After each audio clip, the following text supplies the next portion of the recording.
ഒരു ചടങ്ങ് എന്നുള്ള നിലക്ക് ഞാൻ നേരത്തെ പറഞ്ഞതുപോലെ കുടുംബത്തിലേക്ക് വന്ന് വീട്ടിലേക്ക് വരുന്നത് ഉറങ്ങാനും ഭക്ഷണം കഴിക്കാനും അത് കഴിഞ്ഞ് തിരിച്ചു പോകാനും ആണെങ്കിൽ ഒരിക്കലും നമുക്ക് ഈ ബന്ധം നമുക്ക് ആസ്വാദ്യകരമാക്കാൻ കഴിയില്ല.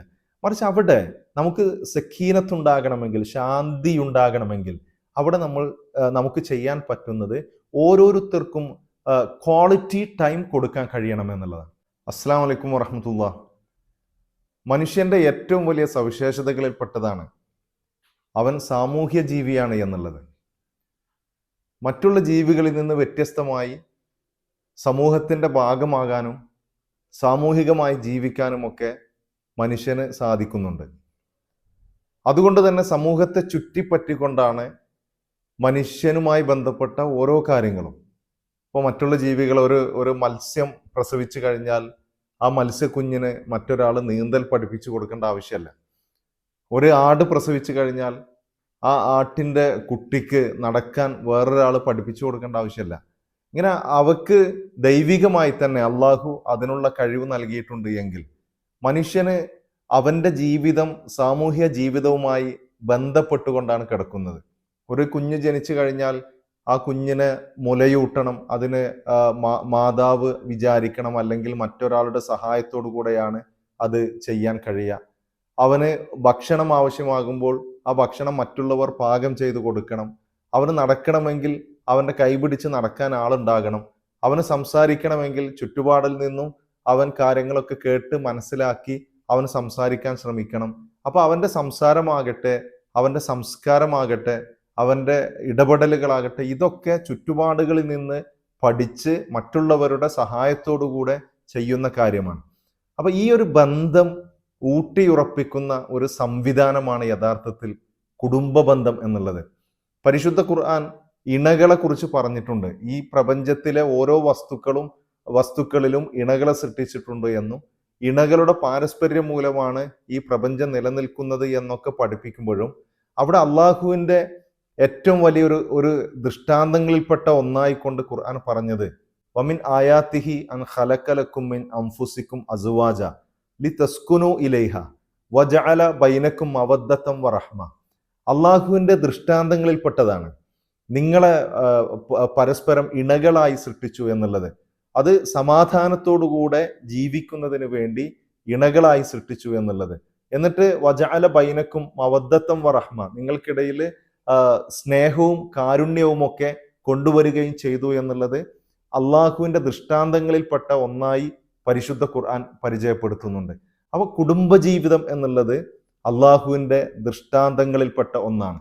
അതുകൊണ്ട് തന്നെ ഇന്നിപ്പോൾ പലപ്പോഴും കുടുംബജീവിതത്തെ വളരെ മോശമായി ചിത്രീകരിക്കുന്ന ഒരുപാട് ആളുകളുണ്ട്. എന്തിനാണ് ഒരു കുടുംബജീവിതം, കുടുംബമായി എന്തിനാണ് ജീവിക്കുന്നത്, അല്ലെങ്കിൽ മക്കളുണ്ട് എന്ന് പറയുന്നത്, മാതാപിതാക്കളുടെ കൂടെയാണ് ജീവിക്കുന്നത് എന്ന് പറയുന്നത്, ഭാര്യയോടുള്ള നല്ല രൂപത്തിലാണ് പെരുമാറുന്നത് എന്ന് പറയുമ്പോഴൊക്കെ അതൊക്കെ ഒരു മോശമായി ചിത്രീകരിക്കപ്പെട്ടുകൊണ്ടിരിക്കുന്ന അല്ലെങ്കിൽ ചിത്രീകരിച്ചു കൊണ്ടിരിക്കുന്ന ഒരു കാലഘട്ടത്തിലാണ് നമ്മൾ ജീവിക്കുന്നത്.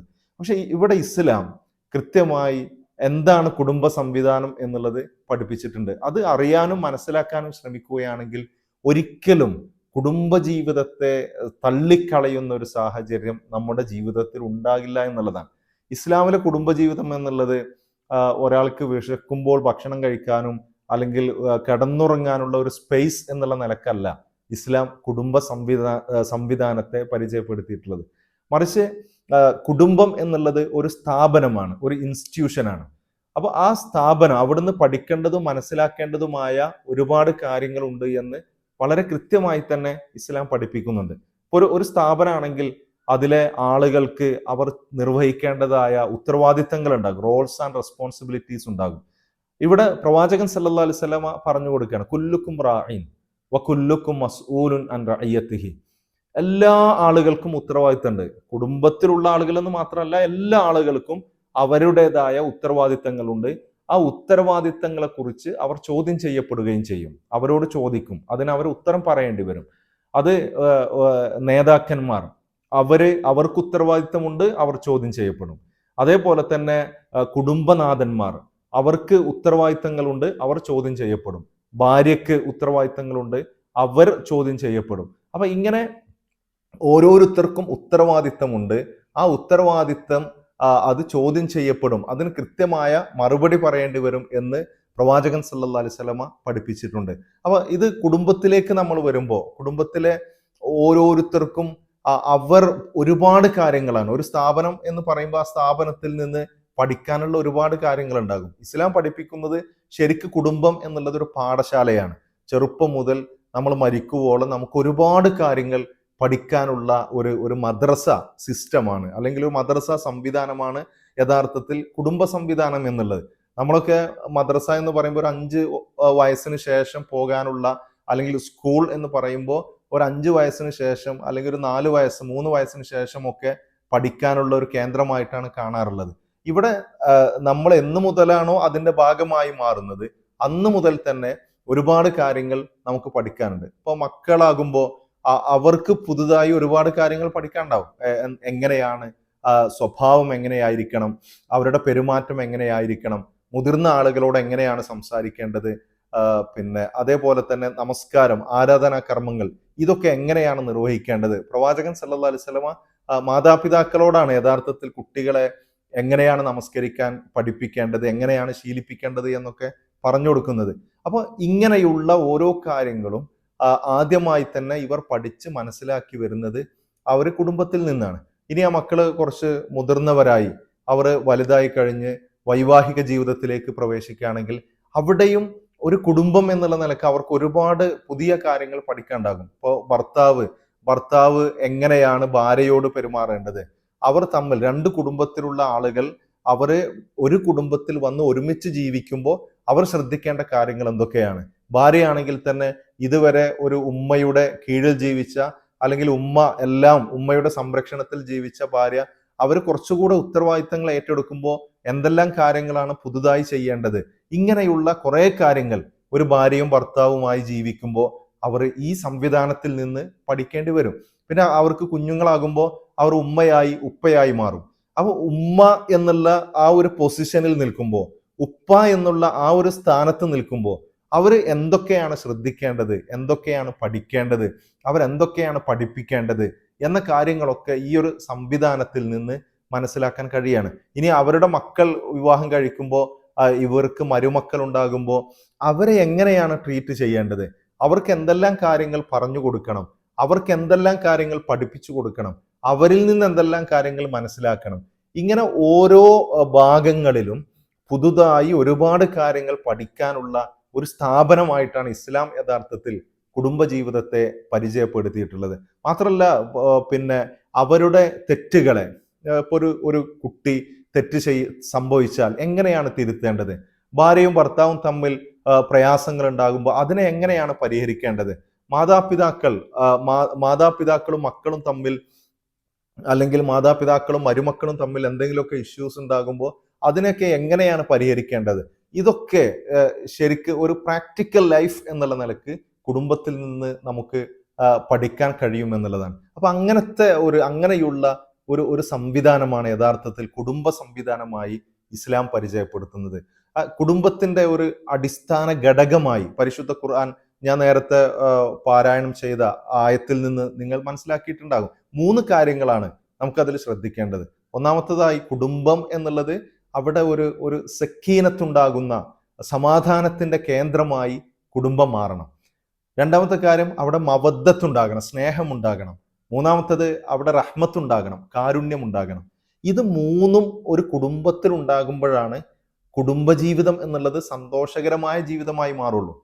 പല ആളുകളും പറയാറുണ്ട്, കുടുംബമായി കഴിഞ്ഞാൽ, അല്ലെങ്കിൽ ഒരു കല്യാണം കഴിച്ചു കഴിഞ്ഞാൽ എല്ലാ സ്വാതന്ത്ര്യവും പോയി, പിന്നെ അവനൊന്നും ചെയ്യാൻ കഴിയൂല, അവന്റെ എല്ലാ സ്വാതന്ത്ര്യവും കഴിഞ്ഞ് അവനൊരു അടിമ ജീവിതത്തിലേക്കാണ് പോകുന്നത് എന്നൊക്കെ പറയാറുണ്ട്. സത്യത്തിൽ ഇസ്ലാം പഠിപ്പിക്കുന്ന കുടുംബജീവിതത്തിന്റെ സത്ത എന്താണ് എന്ന് അറിയാനോ മനസ്സിലാക്കാനോ ശ്രമിക്കാത്ത ആളുകളാണ് ഇങ്ങനെ പറയാന്നുള്ളത് നമുക്ക് പറയാൻ പറ്റും. കാരണം ഒരു കുടുംബം അത് സമാധാനമുള്ള സ്ഥലമാകണം എന്ന് പരിശുദ്ധ ഖുർആൻ പഠിപ്പിക്കുമ്പോൾ എങ്ങനെയാണ് നമുക്ക് കുടുംബത്തെ സമാധാനത്തിന്റെ കേന്ദ്രമാക്കി മാറ്റാൻ കഴിയാം? ഇപ്പൊ നമ്മളൊക്കെ പുരുഷന്മാരാണെങ്കിലും സ്ത്രീകളാണെങ്കിലും ഒരുപാട് ജോലികളിൽ വ്യാപൃതരാണ്. പ്രത്യേകിച്ച് ഈ കാലഘട്ടത്തിൽ നമുക്ക് ഒരു ഒഴിവില്ലാത്ത രൂപത്തിൽ നമ്മൾ പല കാര്യങ്ങളൊക്കെ ചെയ്തുകൊണ്ടിരിക്കുന്ന ആളുകളാണ്. പക്ഷെ ഇങ്ങനെ വരുമ്പോൾ നമ്മൾ രാവിലെ മുതൽ അധ്വാനിക്കാൻ തുടങ്ങും, അല്ലെങ്കിൽ ഓരോ കാര്യങ്ങളിൽ വ്യാപൃതരാകും. അപ്പോഴൊക്കെ നമുക്കിങ്ങനെ നമുക്ക് ഒരുപാട് മനോവിഷമങ്ങൾ, സ്ട്രെസ്സ് നമുക്കിങ്ങനെ കൂടിക്കൂടി വരികയായിരിക്കും. ഇത് കണ്ടിന്യൂസ് ആയിട്ട് ഇപ്പോൾ ഇതിങ്ങനെ കൂടി വന്ന് രണ്ടാമത്തെ ദിവസം നമ്മൾ ഇതിലേക്ക് തന്നെ പോകുന്നു. അപ്പോൾ കുറച്ചും കൂടി കൂടി ഇതൊരു പരിധി വിട്ട് കഴിഞ്ഞാൽ മാനസികമായ പ്രശ്നങ്ങൾ തന്നെ ഉണ്ടാകുമെന്നുള്ളതാണ് പഠനങ്ങൾ പഠിപ്പിക്കുന്നത്. അപ്പോൾ നമുക്ക് ഈ സ്ട്രെസ്സ് അല്ലെങ്കിൽ ഈ ഒരു മനോവിഷമം എങ്ങനെയാണ് നമുക്ക് ഒരു ശാസ്ത്രീയമായ കുടുംബജീവിതം നയിക്കുന്ന ആളുകളാണെങ്കിൽ അവർക്ക് ഈ പ്രശ്നം വരുന്നില്ല. കാരണം വളരെ ഈസിയായി അവർക്ക് ഓരോ ദിവസവും അവരുടെ സ്ട്രെസ്സ് റിലീസ് ചെയ്യാൻ അവർക്ക് സാധിക്കുന്നു കുടുംബത്തിലൂടെ. അപ്പൊ വീട്ടിലേക്ക് വരുമ്പോൾ അവർ പിന്നെ മക്കളുമായി സംസാരിക്കുകയാണ്, അവർ ഭാര്യയുമായി സംസാരിക്കുകയാണ്, മാതാപിതാക്കളുമായി സംസാരിക്കുകയാണ്. അങ്ങനെ സംസാരിക്കുമ്പോൾ തീർച്ചയായും അവരുടെ ഈ പ്രശ്നങ്ങളൊക്കെ എന്ത് ചെയ്യാണ്, ഈ പ്രശ്നങ്ങളൊക്കെ അവർക്ക് കുറച്ചു കൊണ്ടുവരാൻ കഴിയും. പക്ഷെ അതൊരു ഒരു ഒരു ചടങ്ങ് എന്നുള്ള നിലക്ക് ഞാൻ നേരത്തെ പറഞ്ഞതുപോലെ കുടുംബത്തിലേക്ക് വന്ന് വീട്ടിലേക്ക് വരുന്നത് ഉറങ്ങാനും ഭക്ഷണം കഴിക്കാനും അത് കഴിഞ്ഞ് തിരിച്ചു പോകാനും ആണെങ്കിൽ ഒരിക്കലും നമുക്ക് ഈ ബന്ധം നമുക്ക് ആസ്വാദ്യകരമാക്കാൻ കഴിയില്ല. മറിച്ച് അവിടെ നമുക്ക് സക്കീനത്തുണ്ടാകണമെങ്കിൽ, ശാന്തി ഉണ്ടാകണമെങ്കിൽ അവിടെ നമുക്ക് ചെയ്യാൻ പറ്റുന്നത് ഓരോരുത്തർക്കും ക്വാളിറ്റി ടൈം കൊടുക്കാൻ കഴിയണം എന്നുള്ളതാണ്. ക്വാളിറ്റി ടൈം എന്ന് പറഞ്ഞാൽ ഒരാൾ ഫുൾ ടൈം വീട്ടിൽ തന്നെ ഇരിക്കണം എന്നല്ല. മറിച്ച് നമ്മൾ എത്ര സമയമാണോ, ഇപ്പോൾ ആഴ്ചയിലാണോ അല്ലെങ്കിൽ ദിവസത്തിലാണോ മാസത്തിലാണോ എത്ര സമയമാണോ നമ്മൾ അവിടെ ഇരിക്കുന്നത്, ആ സമയം മുഴുവനും അവർക്കായി കൊടുക്കാൻ കഴിയുകയാണെങ്കിൽ അത് ഒരു പ്രത്യേകമായ ഒരു അനുഭവം തന്നെ ആയിരിക്കും. അപ്പോൾ മാതാപിതാക്കളെ അവരടുത്ത് നമ്മൾ ചെല്ലുന്നു, അവരോട് അവരുടെ അരികിൽ ഇരുന്ന് കുറച്ച് സമയം നമ്മൾ സംസാരിക്കുന്നു, അവർക്ക് പറയാനുള്ളത് കേൾക്കുന്നു, നമ്മൾ അവരോട് പറയുന്നു. അങ്ങനെ അവരെ കുറച്ച് സമയം കേൾക്കാൻ നിന്നാൽ അത് മതി. അവർക്ക് നമ്മളുണ്ട് എന്ന ഒരു ഫീൽ വരാൻ ആ ഒരു കാര്യം മതി. ഭാര്യക്ക് കുറെ കാര്യങ്ങൾ നമ്മളോട് പറയാനുണ്ടാകും. കാരണം വേറുള്ള ആളുകളോടല്ല കൂടുതൽ സംസാരിക്കാൻ നമ്മളോട് തന്നെ ആയിരിക്കും. അപ്പോൾ ഇത് പറയുമ്പോഴൊക്കെ അതിന് ഒരു സമയം കൊടുക്കാൻ നമുക്ക് സാധിക്കുകയാണെങ്കിൽ, അത് അവർ പറയുന്നത് കേൾക്കാൻ നമുക്ക് സാധിക്കുകയാണെങ്കിൽ അവിടെ ആ ബന്ധം എന്നുള്ളത് ഒരു ആഹ്ലാദത്തിന്റെ കേന്ദ്രമായി മാറുകയാണ്. മക്കള് ഇപ്പോൾ സ്കൂളുകളിൽ പോകുന്ന മക്കളുണ്ടാവും. അവര് നമ്മളെ കാണുമ്പോൾ അവർക്ക് കുറെ കാര്യങ്ങൾ പറയാനുണ്ടാകും. സ്കൂളിൽ അവരുടെ പിന്നെ കുട്ടികൾ പറഞ്ഞ കാര്യങ്ങൾ, അവര് പറഞ്ഞ കാര്യങ്ങൾ, അവിടെ ടീച്ചേഴ്സ് അവരുമായി സംസാരിച്ച കാര്യങ്ങൾ, അവിടുത്തെ ആക്ടിവിറ്റീസ് നമുക്ക് ചിലപ്പോൾ അത് ഒരു ചെറിയ കാര്യമായിട്ടാണ് തോന്നുന്നത്. പക്ഷെ അവരെ സംബന്ധിച്ചിടത്തോളം അതൊരു വലിയ കാര്യമാണ്. അപ്പൊ അതിനൊക്കെ കുറച്ച് സമയം നമ്മൾ കൊടുത്തു കഴിഞ്ഞാൽ തീർച്ചയായും നമ്മളും തമ്മിലുള്ള ആ ബോണ്ടിങ് അത് ഒന്ന് ദൃഢീകരിക്കപ്പെടുകയാണ്. നേരെ മറിച്ച് നമ്മൾ ആ സമയം മക്കളുടെ കൂടെ ഇരിക്കുന്നുണ്ട്, പക്ഷെ അപ്പോഴും നമ്മളിങ്ങനെ മൊബൈലിൽ തോണ്ടി നമ്മൾ ഓരോ കാര്യങ്ങൾ കണ്ട് ഇരിക്കുകയാണ്. അവരെന്തോ പറയുന്നു, നമ്മളെന്തോ മൂളുന്നു എന്നാണെങ്കിൽ നമ്മളവിടെ സമയം ചെലവഴിക്കുന്നു എന്നല്ലാതെ ക്വാളിറ്റി ടൈം നമുക്ക് കൊടുക്കാൻ ഒരിക്കലും കഴിയുന്നില്ല എന്നുള്ളതാണ്. അപ്പൊ നമ്മൾ വീട്ടിലുണ്ടോ എന്ന് ചോദിച്ചാൽ ഫുൾ ടൈം വീട്ടിലായിരിക്കും. പക്ഷെ നമ്മൾ എന്തിനേലും അവർക്ക് കിട്ടുന്നുണ്ടോ എന്ന് ചോദിച്ചാൽ ഇല്ല എന്നായിരിക്കും അവരുടെ ആൻസർ. അവർക്ക് നിരന്തരം പരാതികളായിരിക്കും. അപ്പോൾ ആ സമയത്ത് ഒരു നോ ഫോൺ ടൈം, ഒരു മൊബൈൽ ഫോൺ ആരുടെയും കയ്യിലില്ലാത്തൊരു സമയമൊക്കെ വീട്ടിൽ നമുക്ക് സെറ്റ് ചെയ്യാൻ പറ്റുകയാണെങ്കിൽ, ആ സമയത്ത് ആരും മൊബൈൽ ഫോൺ ഉപയോഗിക്കാത്ത സമയമാണെങ്കിൽ അവിടെ ഒരുമിച്ചിരിക്കുന്നു, സംസാരിക്കുന്നു, ഭക്ഷണം കഴിക്കുന്ന സമയത്തൊക്കെ ആശയവിനിമയങ്ങൾ നടത്തുന്നു. ഇങ്ങനെയുള്ള കൂടിച്ചേരലുകൾ ഉണ്ടാക്കിയെടുക്കാൻ കഴിയുകയാണെങ്കിൽ അങ്ങനത്തെ ഒരു കുടുംബജീവിതം എന്നുള്ളത് അത് ഒരിക്കലും അത് ഒഴിവാക്കാൻ കഴിയാത്ത, അല്ലെങ്കിൽ അതാണ് നമുക്ക് ആസ്വദിക്കാൻ പറ്റുക. അപ്പൊ ആ രൂപത്തിലേക്ക് നമ്മുടെ കുടുംബ സംവിധാനത്തെ നമുക്ക് കൊണ്ടുവരാൻ സാധിക്കണം.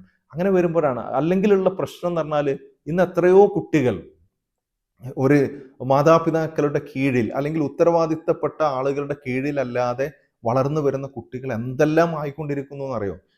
മാതാപിതാക്കൾ ഉണ്ടായിട്ടും അവരുണ്ട് എന്ന ഫീൽ നമുക്ക് കൊടുക്കാൻ കഴിയുന്നില്ല എങ്കിൽ ഈ കുട്ടികളൊക്കെ മറ്റുള്ള ആളുകൾ അന്വേഷിച്ചു പോകും. പിന്നെ ഒരുപാട് ക്രൈമുകൾ അടക്കം ഇതിന്റെ പിന്നിൽ വർദ്ധിച്ചു വന്നുകൊണ്ടിരിക്കുകയാണ്. അപ്പൊ ഇവിടെയൊക്കെ നമുക്ക് ശ്രദ്ധിക്കണമെങ്കിൽ, ഒരു നല്ല കുടുംബ സംവിധാനം നമുക്ക് കൊണ്ടുവരണമെങ്കിൽ തീർച്ചയായും നമ്മുടെ കമ്മ്യൂണിക്കേഷൻ അത് കറക്റ്റായി മാറണം. എപ്പോഴും നമ്മുടെ മക്കളുമായി സംസാരിക്കാൻ, ഭാര്യയുമായി സംസാരിക്കാൻ, മാതാപിതാക്കളുമായി സംസാരിക്കാൻ, അങ്ങനെ സമയം കണ്ടെത്തി നമ്മൾ ജീവിക്കുകയാണെങ്കിൽ തീർച്ചയായും നല്ല ഒരു കുടുംബ ബന്ധമായിരിക്കും നമുക്കുണ്ടാകുക. അപ്പൊ അതുകൊണ്ട് തന്നെ പ്രവാചകൻ സല്ലല്ലാഹു അലൈഹി വസല്ലമ കുടുംബ ജീവിതത്തെ പ്രോത്സാഹിപ്പിക്കുകയും കുടുംബ ബന്ധം മുറിക്കുന്ന ആള് നരകത്തിലാണ് എന്ന് കൃത്യമായി പഠിപ്പിക്കുകയും ചെയ്തിട്ടുണ്ട്. അതുകൊണ്ട് കുടുംബ ബന്ധം എന്നുള്ളത് അത് അത് ദൃഢീകരിക്കാനുള്ള, അതിന് ബലം നൽകാനുള്ള കാര്യങ്ങളാണ് നമ്മൾ ചെയ്യേണ്ടത്. ബാക്കിയുള്ളതൊക്കെ സത്യത്തിൽ അസൂയാലുക്കൾ, അല്ലെങ്കിൽ സന്തോഷകരമായ കുടുംബജീവിതം നയിക്കാൻ കഴിയാത്ത വിഷമത്തിലാണ് ആളുകൾ കുടുംബജീവിതം ഒന്നും ശരിയല്ല എന്നൊക്കെ പറയുന്നത്. അത് പരിഗണിക്കാതെ നമ്മൾ നല്ല രൂപത്തിൽ കുടുംബമായി ജീവിക്കുവാൻ നമ്മൾ ശ്രദ്ധിക്കുക. അള്ളാഹു അനുഗ്രഹിക്കട്ടെ.